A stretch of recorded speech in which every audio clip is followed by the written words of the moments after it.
The room was silent, except for the slow beep of the monitor. She lay still, eyes half open, wrapped in layers of gauze.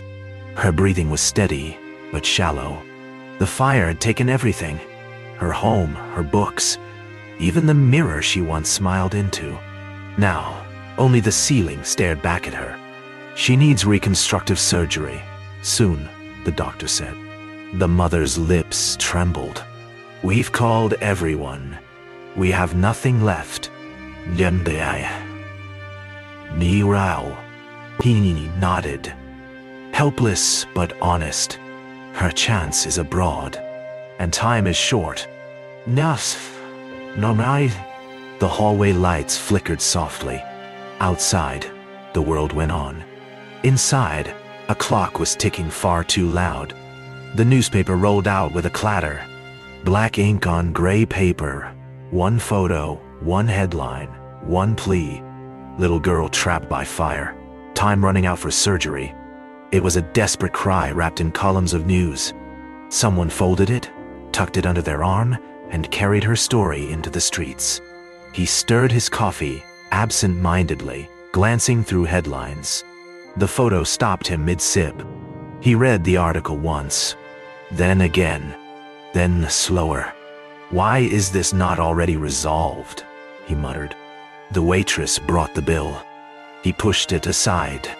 He was already dialing his assistant. Find her. Quickly. She couldn't sleep. The bandages itched. Her chest ached. The city lights blinked beyond the glass like faraway stars.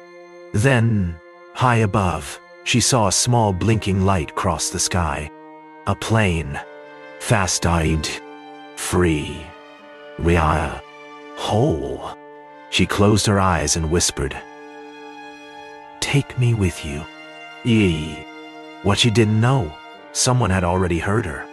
It's everything," the nurse said, voice soft. She handed the mother an envelope, trembling under its weight. Tickets, clearance, sponsorship, all from someone who read the story. The girl sat up straighter than she had in days. "We're going? Really going?" Her mother nodded, tears blurring her vision. Hope returned like sunlight through bandages. The jet gleamed under morning light, quiet and ready. A small team stood waiting. Nurses, translator, a doctor with gentle eyes. She approached in a wheelchair, hands clutched around the armrests. "Is it really just for me?" she asked. "Yes," the nurse smiled. He made sure of it. "My gentle." The engines began to hum, like wings remembering how to fly. She lay beneath a soft blanket, wrapped in calm for the first time in weeks.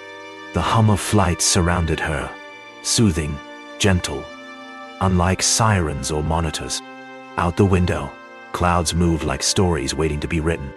"Where are we now?" she asked the nurse. "Over oceans, toward healing," she replied. And the girl smiled, half hope, half disbelief. The hospital smelled of citrus and quiet determination. Doctors reviewed her scans with focus and care. "She has a strong will," one surgeon said. "The rest we can fix." The girl slept nearby, unaware that futures were being rebuilt. Behind her gauze, cells were already working their silent magic. The video played, her smile, her breath steady, her voice returning. He sat back in his chair, hands steepled under his chin. "She's going to make it," the doctor said on screen. The man nodded, eyes soft. "I knew she would." It wasn't charity. It was faith, turned into action. And it had flown farther than he'd imagined. Just one more step, the therapist encouraged. She gripped the bars tightly, lips pressed in focus. Her legs trembled, but didn't fall. Another step, then another. She reached the end and looked back, eyes wide. "You did it," the nurse whispered. She nodded, the tiniest smile forming beneath healing skin. She stood before the mirror, scars soft pink against fresh skin. Her fingers traced the new lines, eyes unreadable. She didn't cry. She didn't turn away. "You're still you," the nurse said from the doorway. "Maybe stronger now," she whispered back. She smiled at her reflection, not because it was perfect, but because it was hers. Red, gold, orange, all swirled on the canvas like rising smoke. She painted wings, fiery, bold, alive. "Are those angel wings?" someone asked. "No," she said. "Mine. Yiski."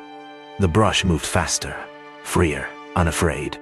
"Some scars you don't hide, you paint them into power." The wind was soft, like breath after crying. She wrote slowly. A letter? A list? A dream? Every word was a step away from the fire, toward flight. She paused, then titled the page, "What Comes After Pain?" Healing wasn't just about skin. It was about taking back her voice. "You're not our patient anymore," the doctor said, smiling. "You're our miracle," added a nurse. She hugged them one by one, warmth over bandages. Her steps were slower but sure. She didn't look back. She didn't need to.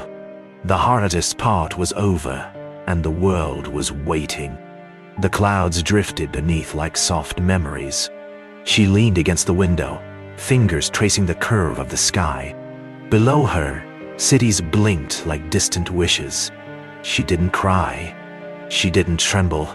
She flew, not away from pain, but towards something new. "I'm not broken," she whispered. "I'm becoming." "Ye see." The door opened into warmth and wonder. A banner hung above. "Welcome home, brave one." "Now." Neighbors clapped. Some wept. One child waved shyly. She stepped in slowly, hand brushing the wall she once knew. It wasn't about the house anymore. It was about the girl who had walked out, and the one who returned stronger. She held up her picture. A phoenix, wings wide, rising through fire. "This is what healing looks like," she said. The classroom was silent, not from pity, but respect. "We all burn," she added, "but some of us rise too." Nay. She wasn't hiding her scars.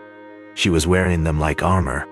The letter arrived in a plain envelope, words written with care. "You save more than skin," it read. "You gave me back my story. Misha, Tamisi, Desol, Isi." The photo showed her smiling, open, unafraid. He stared at it for a long while, heart full. "She's going to change the world," he whispered.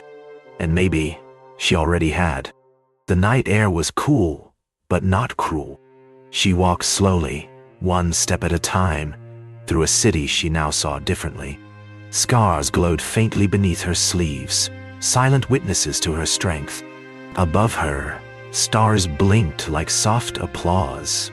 She smiled, not for who she was before, but for who she had become after the fire, after the flight, finally free.